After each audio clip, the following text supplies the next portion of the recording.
Chapter 14. Fanny seemed nearer being right than Edmund had supposed. The business of finding a play that would suit everybody proved to be no trifle, and the carpenter had received his orders and taken his measurements, had suggested and removed at least two sets of difficulties, and having made the necessity of an enlargement of plan and expense fully evident, was already at work, while a play was still to seek. Other preparations were also in hand. An enormous roll of green baize had arrived from Northampton, and been cut out by Mrs. Norris, with a saving by her good management of full 3/4 of a yard, and was actually forming into a curtain by the housemaids, and still the play was wanting. And as 2 or 3 days passed away in this manner, Edmund began almost to hope that none might ever be found. There were, in fact, so many things to be attended to, so many people to be pleased, so many best characters required, and above all, such a need that the play should be at once both tragedy and comedy, that there did seem as little chance of a decision as anything pursued by youth and zeal could hold out. On the tragic side were the Miss Bertrams, Henry Crawford, and Mr. Yates; on the comic, Tom Bertram, not quite alone, because it was evident that Mary Crawford's wishes, though politely kept back, inclined the same way. But his determinateness and his power seemed to make allies unnecessary, and independent of this great irreconcilable difference, they wanted a piece containing very few characters in the whole, but every character first-rate, and 3 principal women. All the best plays were run over in vain. Neither Hamlet, nor Macbeth, nor Othello, nor Douglas, nor the Gamester presented anything that could satisfy even the tragedians, and the rivals, the School for Scandal, Wheel of Fortune, Heir at Law, and Along, etc., were successively dismissed with yet warmer objections. No piece could be proposed that did not supply somebody with a difficulty, and on one side or the other it was a continual repetition of, "Oh no, that will never do. Let us have no ranting tragedies. Too many characters, not a tolerable woman's part in the play. Anything but that, my dear Tom. It would be impossible to fill it up. One could not expect anybody to take such a part. Nothing but buffoonery from beginning to end. That might do, perhaps, but for the low parts. If I must give my opinion, I have always thought it the most insipid play in the English language. I do not wish to make objections. I shall be happy to be of any use, but I think we could not choose worse." Fanny looked on and listened, not unamused to observe the selfishness which, more or less disguised, seemed to govern them all, and wondering how it would end. For her own gratification, she could have wished that something might be acted, for she had never seen even half a play, but everything of higher consequence was against it. "This will never do," said Tom Bertram at last. "We are wasting time most abominably. Something must be fixed on, no matter what, so that something is chosen. We must not be so nice. A few characters too many must not frighten us. We must double them. We must descend a little. If a part is insignificant, the greater our credit in making anything of it. From this moment I make no difficulties. I take any part you choose to give me, so as it be comic. Let it but be comic, I condition for nothing more." For about the 5th time he then proposed the Heir at Law, doubting only whether to prefer Lord Duberly or Dr. Pangloss for himself, and very earnestly, but very unsuccessfully, trying to persuade the others that there were some fine tragic parts in the rest of the dramatis personae. The pause which followed this fruitless effort was ended by the same speaker, who, taking up one of the many volumes of plays that lay on the table, and turning it over, suddenly exclaimed, "Lovers' Vows, and why should not lovers' vows do for us as well as for the Ravenshaws? How came it never to be thought of before? It strikes me as if it would do exactly. What say you all? Here are 2 capital tragic parts for Yates and Crawford, and here is the rhyming butler for me, if nobody else wants it. A trifling part, but the sort of thing I should not dislike, and, as I said before, I am determined to take anything and do my best. And as for the rest, they may be filled up by anybody. It is only Count Castle and Anhalt." The suggestion was generally welcome. Everybody was growing weary of indecision, and the first idea with everybody was that nothing had been proposed before so likely to suit them all. Mr. Yates was particularly pleased. He had been sighing and longing to do the Baron at Ecclesford, had grudged every rant of Lord Ravenshaw, and been forced to re-ran it all in his own room. The storm through Baron Wildenheim was the height of his theatrical ambition, and with the advantage of knowing half the scenes by heart already, he did now, with the greatest alacrity, offer his services for the part. To do him justice, however, he did not resolve to appropriate it, for remembering that there was some very good ranting ground in Frederick, he professed an equal willingness for that. Henry Crawford was ready to take either. Whichever Mr. Yates did not choose would perfectly satisfy him, and a short parley of compliment ensued. Miss Bertram, feeling all the interest of an Agatha in the question, took on her to decide it by observing to Mr. Yates that this was a point in which height and figure ought to be considered, and that his being the tallest seemed to fit him peculiarly for the Baron. She was acknowledged to be quite right, and the two parts being accepted accordingly, she was certain of the proper Frederick. Three of the characters were now cast, besides Mr. Rushworth, who was always answered for by Maria as willing to do anything. When Julia, meaning, like her sister, to be Agatha, began to be scrupulous on Miss Crawford's account. "This is not behaving well by the absent," said she. "Here are not women enough. Amelia and Agatha may do for Maria and me, but here is nothing for your sister, Mr. Crawford." Mr. Crawford desired that might not be thought of. He was very sure his sister had no wish of acting, but as she might be useful, and that she would not allow herself to be considered in the present case. But this was immediately opposed by Tom Bertram, who asserted the part of Amelia to be in every respect the property of Miss Crawford, if she would accept it. "It falls as naturally, as necessarily to her," said he, "as Agatha does to one or other of my sisters. It can be no sacrifice on their side, for it is highly comic." A short silence followed. Each sister looked anxious, for each felt the best claim to Agatha, and was hoping to have it pressed on her by the rest. Henry Crawford, who meanwhile had taken up the play, and with seeming carelessness was turning over the first act, soon settled the business. "I must entreat Miss Julia Bertram," said he, "not to engage in the part of Agatha, or it will be the ruin of all my solemnity. You must not, indeed you must not," turning to her. "I could not stand your countenance dressed up in woe and paleness. The many laughs we have had together would infallibly come across me, and Frederick and his knapsack would be obliged to run away." Pleasantly, courteously it was spoken, but the manner was lost in the matter to Julia's feelings. She saw a glance at Maria which confirmed the injury to herself. It was a scheme, a trick. She was slighted, Maria was preferred. The smile of triumph which Maria was trying to suppress showed how well it was understood, and before Julia could command herself enough to speak, her brother gave his weight against her too, by saying, "Oh yes, Maria must be Agatha. Maria will be the best Agatha. Though Julia fancies she prefers tragedy, I would not trust her in it. There is nothing of tragedy about her. She has not the look of it. Her features are not tragic features, and she walks too quick and speaks too quick and would not keep her countenance. She had better do the old countrywoman, the cottager's wife. You had, indeed, Julia. Cottager's wife is a very pretty part, I assure you. The old lady relieves the high-flown benevolence of her husband with a good deal of spirit. You shall be cottager's wife." "Cottager's wife?" cried Mr. Yates. "What are you talking of? The most trivial, paltry, insignificant part, the merest commonplace, not a tolerable speech in the whole. Your sister do that, it is an insult to propose it. At Ecclesford the governess was to have done it. We all agreed that it could not be offered to anybody else. A little more justice, Mr. Manager, if you please. You do not deserve the office if you cannot appreciate the talents of your company a little better." "Why, as to that, my good friend, till I and my company have really acted there must be some guesswork, but I mean no disparagement to Julia. We cannot have two Agathas, and we must have one cottager's wife, and I am sure I set her the example of moderation myself in being satisfied with the old butler. If the part is trifling, she will have more credit in making something of it, and if she is so desperately bent against everything humorous, let her take cottager's speeches instead of cottager's wife, and so change the parts all through. He is solemn and pathetic enough, I am sure. It could make no difference in the play, and as for Cottager himself, when he has got his wife's speeches, I would undertake him with all my heart." "With all your partiality for Cottager's wife," said Henry Crawford, "it will be impossible to make anything of it fit for your sister, and we must not suffer her good nature to be imposed on. We must not allow her to accept the part. She must not be left to her own complacence. Her talents will be wanted in Amelia. Amelia is a character more difficult to be well represented than even Agatha. I consider Amelia is the most difficult character in the whole piece. It requires great powers, great nicety, to give her playfulness and simplicity without extravagance. I have seen good actresses fail in the part. Simplicity, indeed, is beyond the reach of almost every actress by profession. It requires a delicacy of feeling which they have not. It requires a gentlewoman, a Julia Bertram. You will undertake it, I hope?"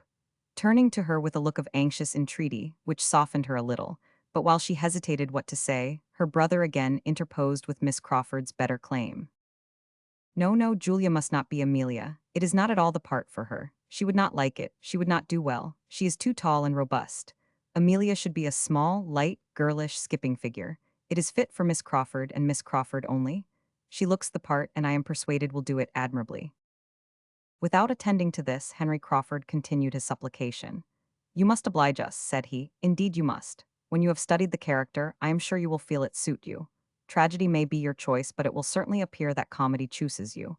You will be to visit me in prison with a basket of provisions. You will not refuse to visit me in prison? I think I see you coming in with your basket." The influence of his voice was felt. Julia wavered, but was he only trying to soothe and pacify her, and make her overlook the previous affront? She distrusted him. The slight had been most determined. He was, perhaps, but at treacherous play with her. She looked suspiciously at her sister. Maria's countenance was to decide it. If she were vexed and alarmed. But Maria looked all serenity and satisfaction, and Julia well knew that on this ground Maria could not be happy but at her expense. With hasty indignation, therefore, and a tremulous voice, she said to him, "You do not seem afraid of not keeping your countenance when I come in with a basket of provisions, though one might have supposed. But it is only as Agatha that I was to be so overpowering." She stopped. Henry Crawford looked rather foolish, and as if he did not know what to say. Tom Bertram began again. "Miss Crawford must be Amelia. She will be an excellent Amelia." "Do not be afraid of my wanting the character," cried Julia, with angry quickness. "I am not to be Agatha, and I am sure I will do nothing else.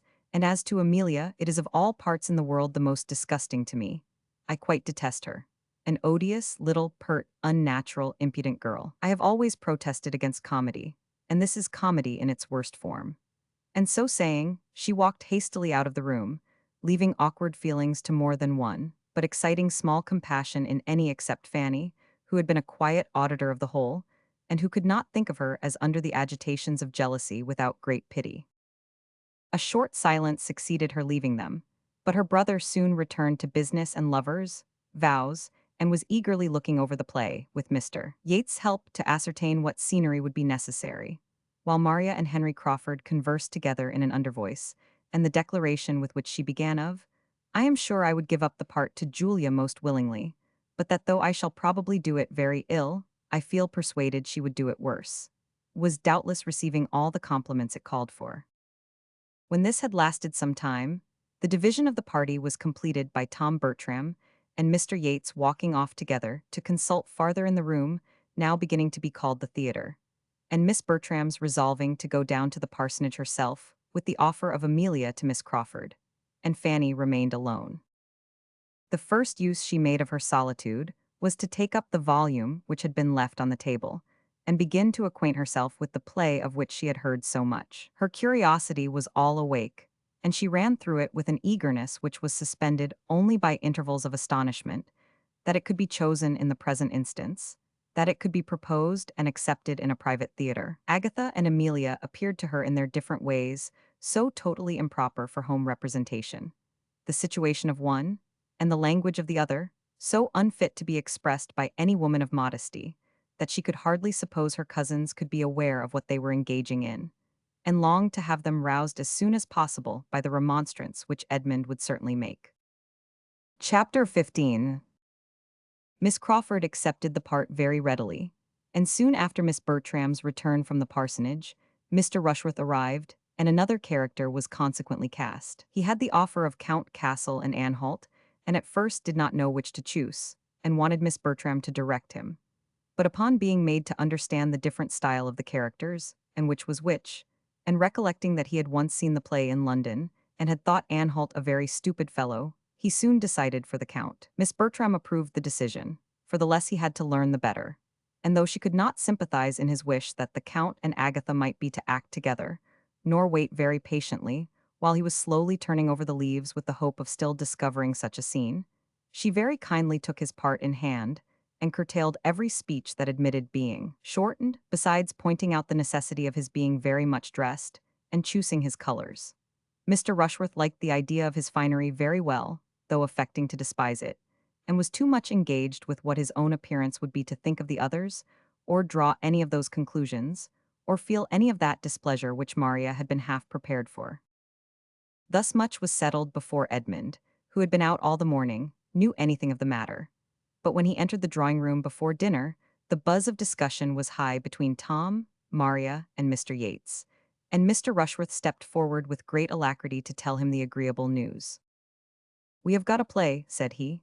"It is to be lovers' vows, and I am to be Count Castle, and am to come in first with a blue dress and a pink satin cloak, and afterwards am to have another fine fancy suit by way of a shooting dress. I do not know how I shall like it." Fanny's eyes followed Edmund, and her heart beat for him as she heard this speech, and saw his look, and felt what his sensations must be. "Lovers' vows?" in a tone of the greatest amazement, was his only reply to Mr. Rushworth, and he turned towards his brother and sisters as if hardly doubting a contradiction. "Yes," cried Mr. Yates. "After all our debatings and difficulties, we find there is nothing that will suit us altogether so well, nothing so unexceptionable as lovers' vows. The wonder is that it should not have been thought of before. My stupidity was abominable, for here we have all the advantage of what I saw at Ecclesford, and it is so useful to have anything of a model. We have cast almost every part." "But what do you do for women?" said Edmund gravely and looking at Maria. Maria blushed in spite of herself as she answered, "I take the part which Lady Ravenshaw was to have done, and, with a bolder eye, Miss Crawford is to be Amelia." "I should not have thought it the sort of play to be so easily filled up with us," replied Edmund, turning away to the fire, where sat his mother, aunt, and Fanny, and seating himself with a look of great vexation. Mr. Rushworth followed him to say, "I come in 3 times and have 42 speeches. That's something, is not it? But I do not much like the idea of being so fine. I shall hardly know myself in a blue dress and a pink satin cloak." Edmund could not answer him.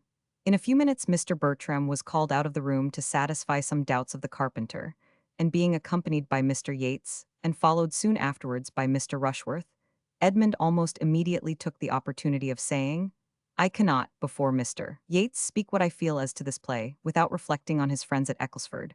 But I must now, my dear Maria, tell you that I think it exceedingly unfit for private representation, and that I hope you will give it up. I cannot but suppose you will when you have read it carefully over. Read only the first act aloud to either your mother or aunt, and see how you can approve it. It will not be necessary to send you to your father's judgment, I am convinced." "We see things very differently," cried Maria. "I am perfectly acquainted with the play, I assure you, and with a very few omissions, and so forth, which will be made, of course, I can see nothing objectionable in it, and I am not the only young woman you find who thinks it very fit for private representation." "I am sorry for it," was his answer. "But in this matter it is you who are to lead. You must set the example. If others have blundered, it is your place to put them right, and show them what true delicacy is. In all points of decorum your conduct must be law to the rest of the party." This picture of her consequence had some effect, for no one loved better to lead than Maria, and with far more good humor she answered, "I am much obliged to you, Edmund. You mean very well, I am sure. But I still think you see things too strongly, and I really cannot undertake to harangue all the rest upon a subject of this kind. There would be the greatest indecorum, I think. Do you imagine that I could have such an idea in my head? No, let your conduct be the only harangue. Say that, on examining the part, you feel yourself unequal to it, that you find it requiring more exertion and confidence than you can be supposed to have. Say this with firmness, and it will be quite enough. All who can distinguish will understand your motive. The play will be given up, and your delicacy honored as it ought."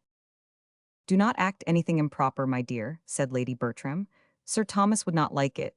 Fanny, ring the bell, I must have my dinner. To be sure, Julia is dressed by this time." "I am convinced, madam," said Edmund, preventing Fanny, "that Sir Thomas would not like it." "There, my dear, do you hear what Edmund says?" "If I were to decline the part," said Maria with renewed zeal, "Julia would certainly take it." "What?" cried Edmund, "if she knew your reasons?" "Oh, she might think the difference between us, the difference in our situations, that she need not be so scrupulous as I might feel necessary. I am sure she would argue so. No, you must excuse me, I cannot retract my consent. It is too far settled, everybody would be so disappointed, Tom would be quite angry, and if we are so very nice, we shall never act anything."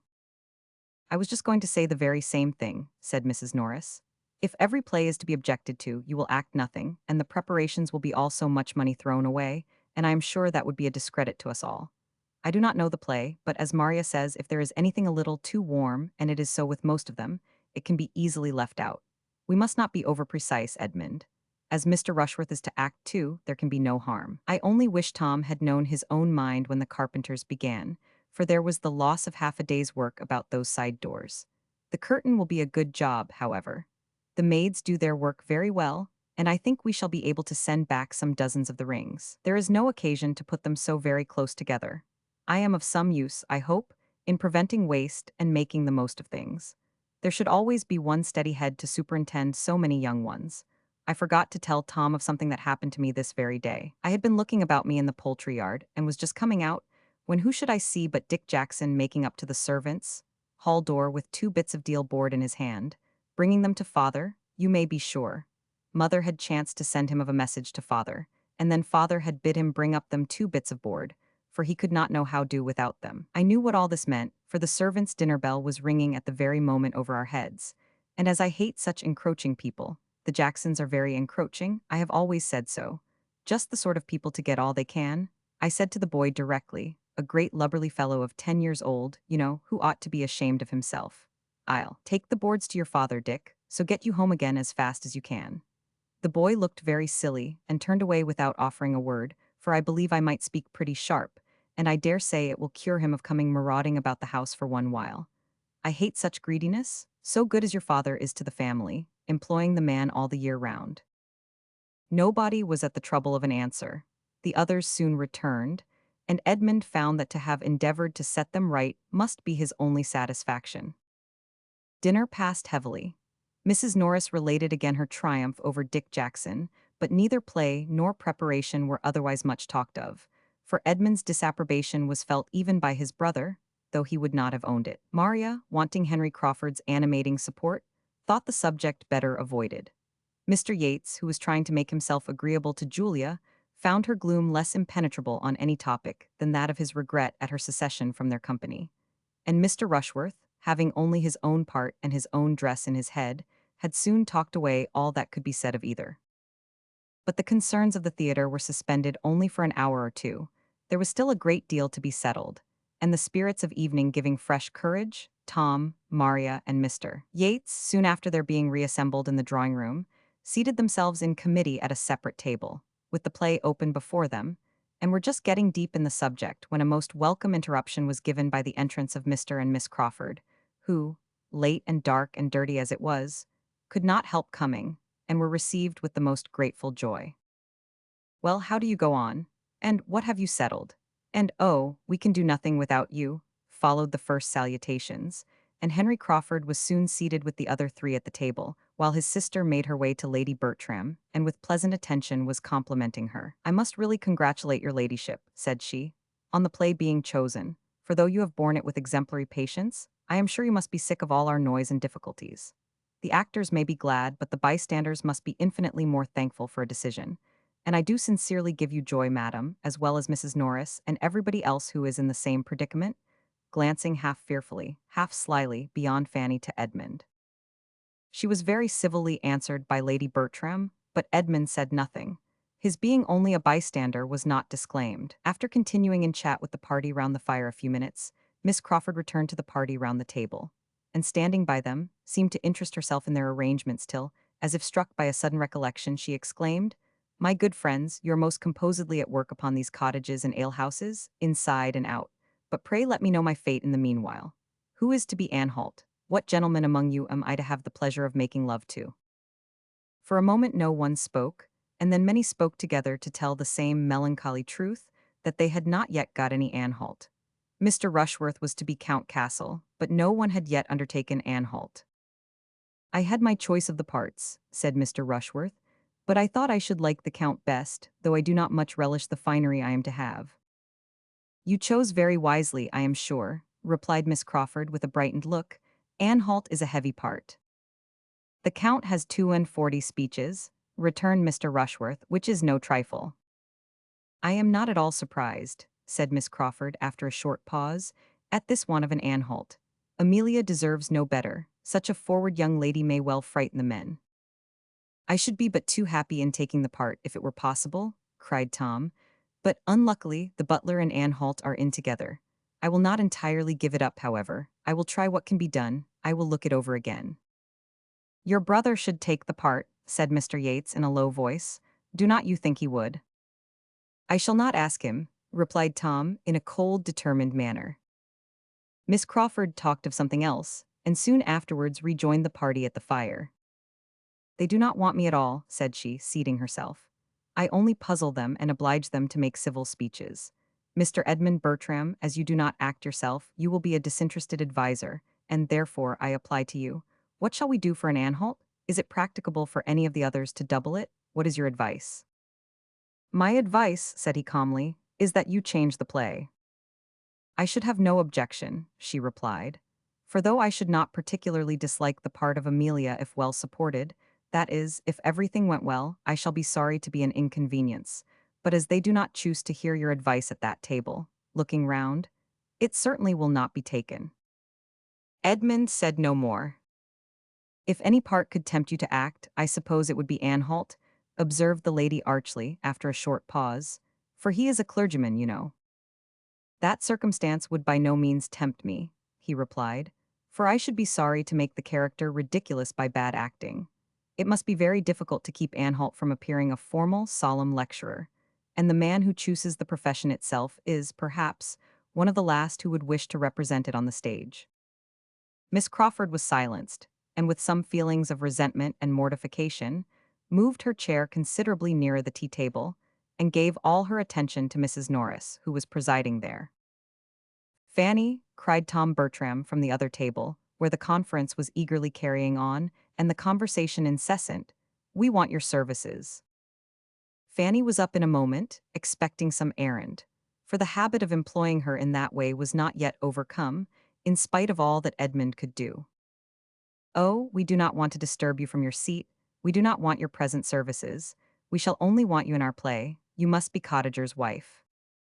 Me? Cried Fanny, sitting down again with a most frightened look. Indeed, you must excuse me. I could not act anything if you were to give me the world. No, indeed, I cannot act. Indeed, but you must, for we cannot excuse you. It need not frighten you. It is a nothing of a part, a mere nothing, not above half a dozen speeches altogether, and it will not much signify if nobody hears a word you say. So you may be as creep-mouse as you like, but we must have you to look at. If you are afraid of half a dozen speeches, cried Mr. Rushworth, what would you do with such a part as mine? I have 42 to learn. It is not that I am afraid of learning by heart, said Fanny, shocked to find herself at that moment the only speaker in the room, and to feel that almost every eye was upon her. But I really cannot act. Yes, yes, you can act well enough for us. Learn your part, and we will teach you all the rest. You have only 2 scenes, and as I shall be cottager, I'll put you in and push you about, and you will do it very well, I'll answer for it. No, indeed, Mr. Bertram, you must excuse me. You cannot have an idea. It would be absolutely impossible for me. If I were to undertake it, I should only disappoint you. Foo, foo, do not be so shamefaced. You'll do it very well. Every allowance will be made for you. We do not expect perfection. You must get a brown gown and a white apron and a mob cap, and we must make you a few wrinkles and a little of the crow's foot at the corner of your eyes, and you will be a very proper little old woman. You must excuse me, indeed you must excuse me, cried Fanny, growing more and more red from excessive agitation and looking distressfully at Edmund, who was kindly observing her, but unwilling to exasperate his brother by interference, gave her only an encouraging smile. Her entreaty had no effect on Tom. He only said again what he had said before, and it was not merely Tom, for the requisition was now backed by Maria, and Mr. Crawford and Mr. Yates, with an urgency which differed from his, but in being more gentle or more ceremonious, and which altogether was quite overpowering to Fanny. And before she could breathe after it, Mrs. Norris completed the whole by thus addressing her in a whisper at once angry and audible. What a piece of work here is about nothing. I am quite ashamed of you, Fanny, to make such a difficulty of obliging your cousins in a trifle of this sort, so kind as they are to you.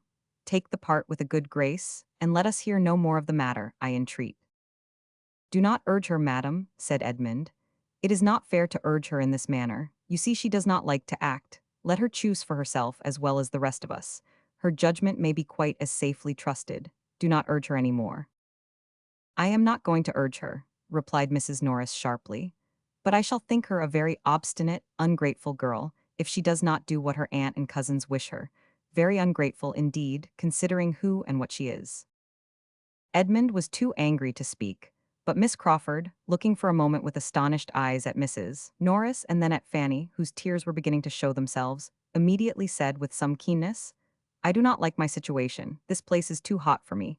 and moved away her chair to the opposite side of the table, close to Fanny, saying to her in a kind, low whisper as she placed herself, "Never mind, my dear Miss Price, this is a cross evening.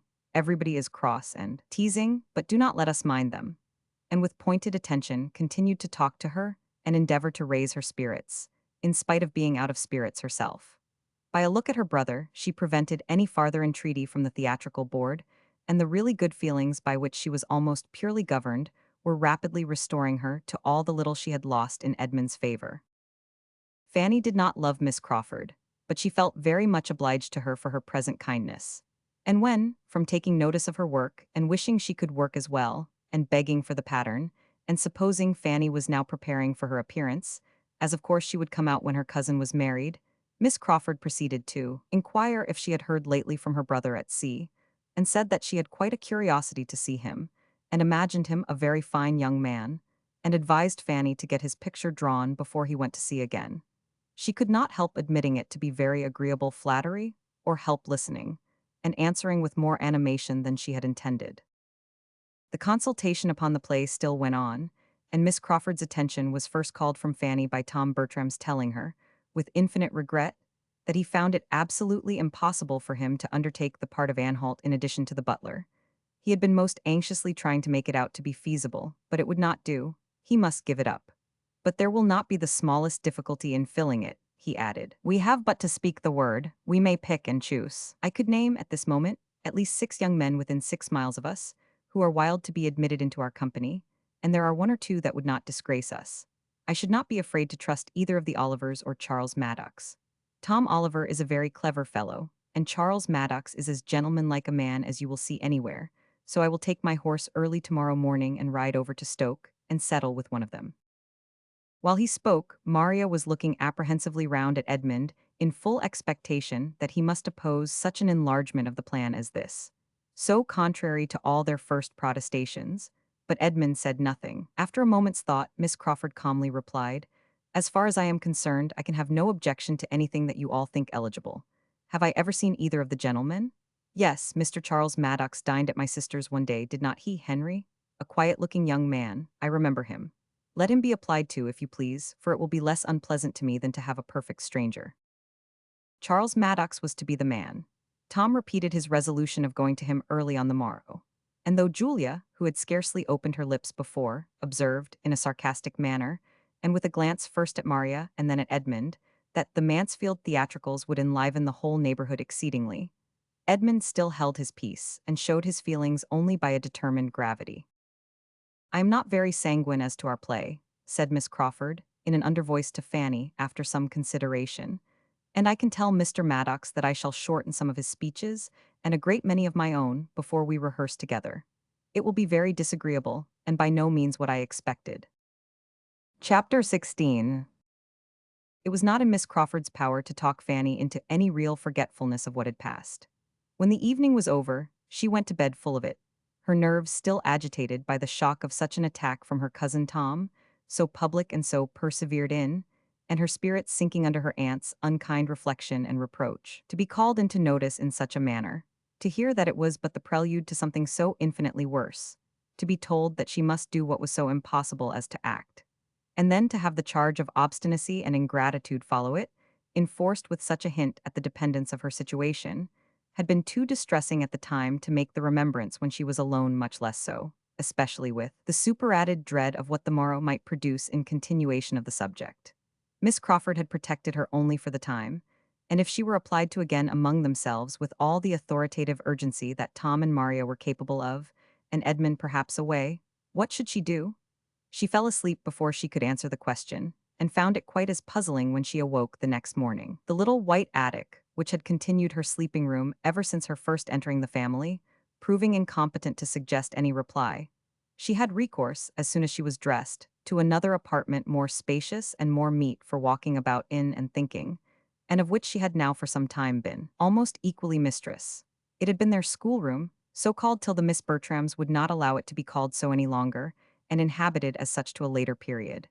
There Miss Lee had lived, and there they had read and written, and talked and laughed, till within the last 3 years, when she had quitted them. The room had then become useless, and for some time was quite deserted, except by Fanny, when she visited her plants, or wanted one of the books, which she was still glad to keep there, from the deficiency of space and accommodation in her little chamber above. But gradually, as her value for the comforts of it increased, she had added to her possessions, and spent more of her time there.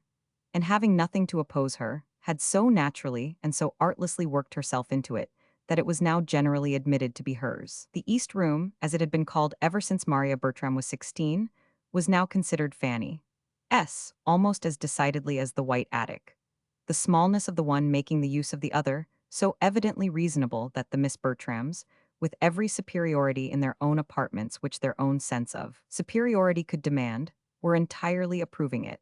And Mrs. Norris, having stipulated for there never being a fire in it on Fanny's account, was tolerably resigned to her having the use of what nobody else wanted, though the terms in which she sometimes spoke of the indulgence seemed to imply that it was the best room in the house. The aspect was so favorable that even without a fire it was habitable in many an early spring and late autumn morning to such a willing mind as Fanny's. And while there was a gleam of sunshine, she hoped not to be driven from it entirely, even when winter came. The comfort of it in her hours of leisure was extreme. She could go there after anything unpleasant below, and find immediate consolation in some pursuit or some train of thought at hand. Her plants, her books, of which she had been a collector from the first hour of her commanding a shilling, her writing desk, and her works of charity and ingenuity, were all within her reach. Or if indisposed for employment, if nothing but musing would do, she could scarcely see an object in that room which had not an interesting remembrance connected with it. Everything was a friend, or bore her thoughts to a friend, and though there had been sometimes much of suffering to her, though her motives had often been misunderstood, her feelings disregarded, and her comprehension undervalued, though she had known the pains of tyranny, of ridicule, and neglect, yet almost every recurrence of either had led to something consolatory. Her Aunt Bertram had spoken for her, or Miss Lee had been encouraging, or, what was yet more frequent or more dear, Edmund had been her champion and her friend. He had supported her cause or explained her meaning, he had told her not to cry, or had given her some proof of affection which made her tears delightful. And the whole was now so blended together, so harmonized by distance, that every former affliction had its charm. The room was most dear to her, and she would not have changed its furniture for the handsomest in the house, though what had been originally plain had suffered all the ill usage of children, and its greatest elegancies and ornaments were a faded footstool of Julia's work, too ill done for the drawing-room, 3 transparencies, made in a rage for transparencies, for the 3 lower panes of one window, where Tintern Abbey held its station between a cave in Italy and a moonlight lake in Cumberland, a collection of family profiles, thought unworthy of being anywhere else, over the mantelpiece, and by their side and pinned against the wall, a small sketch of a ship sent 4 years ago from the Mediterranean by William, with HMS Antwerp at the bottom, in letters as tall as the mainmast. To this nest of comforts, Fanny now walked down to try its influence on an agitated, doubting spirit, to see if, by looking at Edmund's profile, she could catch any of his counsel, or by giving air to her geraniums, she might inhale a breeze of mental strength herself. But she had more than fears of her own perseverance to remove. She had begun to feel undecided as to what she ought to do. And as she walked round the room, her doubts were increasing. Was she right in refusing what was so warmly asked, so strongly wished for? What might be so essential to a scheme on which some of those to whom she owed the greatest complaisance had set their hearts? Was it not ill nature, selfishness, and a fear of exposing herself? And would Edmund's judgment, would his persuasion of Sir Thomas's disapprobation of the whole, be enough to justify her in a determined denial in spite of all the rest? It would be so horrible to her to act that she was inclined to suspect the truth and purity of her own scruples. And as she looked around her, the claims of her cousins to being obliged were strengthened by the sight of present upon present that she had received from them. The table between the windows was covered with work boxes and netting boxes which had been given her at different times, principally by Tom, and she grew bewildered as to the amount of the debt which all these kind remembrances produced. A tap at the door roused her in the midst of this attempt to find her way to her duty, and her gentle "come in" was answered by the appearance of one before whom all her doubts were wont to be laid. Her eyes brightened at the sight of Edmund. "Can I speak with you, Fanny, for a few minutes?" said he. "Yes, certainly. I want to consult, I want your opinion." "My opinion?" she cried, shrinking from such a compliment, highly as it gratified her. "Yes, your advice and opinion. I do not know what to do. This acting scheme gets worse and worse, you see. They have chosen almost as bad a play as they could, and now, to complete the business, are going to ask the help of a young man very slightly known to any of us. This is the end of all the privacy and propriety which was talked about at first. I know no harm of Charles Maddox, but the excessive intimacy which must spring from his being admitted among us in this manner is highly objectionable, the more than intimacy, the familiarity.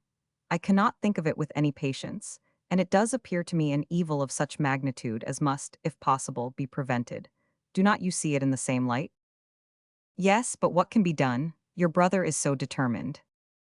There is but one thing to be done, Fanny. I must take Anhalt myself. I am well aware that nothing else will quiet Tom.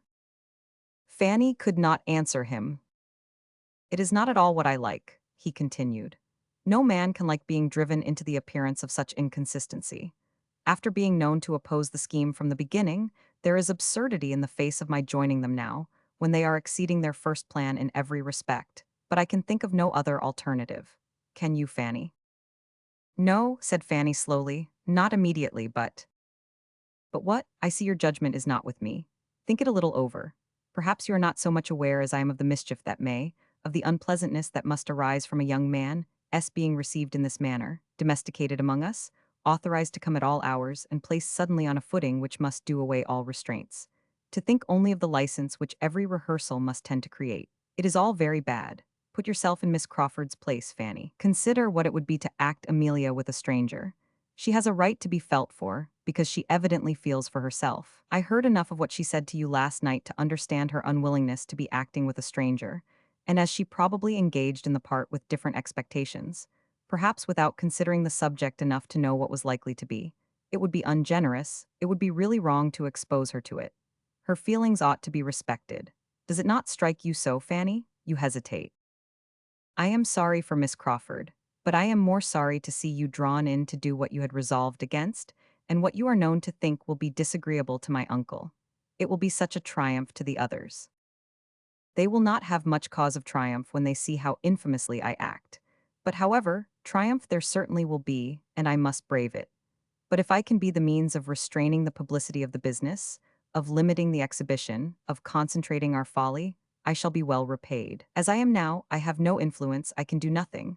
I have offended them, and they will not hear me. But when I have put them in good humor by this concession, I am not without hopes of persuading them to confine the representation within a much smaller circle than they are now in the high road for. This will be a material gain. My object is to confine it to Mrs. Rushworth and the Grants. Will not this be worth gaining? Yes, it will be a great point. But still, it has not your approbation. Can you mention any other measure by which I have a chance of doing equal good? No, I cannot think of anything else. Give me your approbation then, Fanny. I am not comfortable without it. Oh, cousin,